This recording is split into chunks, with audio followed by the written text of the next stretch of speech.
Mambo vipi mtazamaji wa Kariakoo Media? Jukumu langu ni kukusogezea stori zote ambazo zinaendelea katika mitandao ya kijamii, na kupitia mtandao wa kijamii ukurasa wa Instagram wa msemaji au afisa habari na mawasiliano wa klabu ya Simba, namzungumzia Ahmed Ally, ameposti picha akiwa na rais wa shirikisho la soka Tanzania TFF, namzungumzia Wallace Karia, akimkabidhi jezi ya Simba, na akaandika hivi kupitia ukurasa wake wa Instagram: nimeona taarifa kutoka kwa Jemedari Saidi, huyu ni mchambuzi, kuhusu nyuma mwiko kumwekea pingamizi mgombea urais wa TFF Wallace Karia. Sina mashaka na taarifa zake, lakini kamati ya uchaguzi ya TFF itatoa taarifa ya uchaguzi na tutathibitisha zaidi. Kitendo cha nyuma mwiko kumwekea Wallace Karia pingamizi ni mpango endelevu wa kutaka kuweka madarakani viongozi wanaowataka wao kwa maslahi yao. Tayari wameshafanikiwa kwa aliyekuwa mtendaji mkuu wa bodi ya ligi,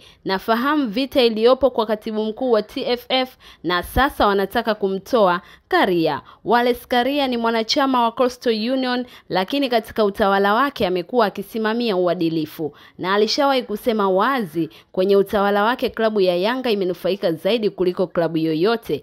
Pamoja na yote hayo, nyuma mwiko wanataka kumtoa madarakani ili wawe na total dominance na full control ya mpira wa Tanzania, hasa kwenye maamuzi. Tazama wagombea wote waliochukua fomu ya urais, utanielewa vyema. Nimeona niliseme hili ili ndugu zangu wana Simba tuone vita tulionayo mbele. Wakati sisi tunapambana kutoana macho wenyewe kwa wenyewe, wenzetu wapo hatua 10 mbele, wanapanga safu ya utawala wa mpira wa nchi.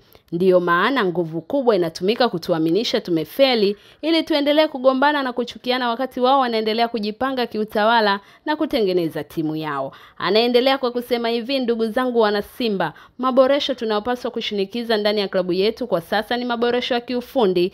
Tuwasisitize viongozi wetu wasajili wachezaji wenye ubora mkubwa zaidi tuweze kuchukua mataji. Hayo ndio maneno ya afisa habari na mawasiliano wa klabu ya Simba Ahmed Ally kupitia ukurasa wake wa Instagram.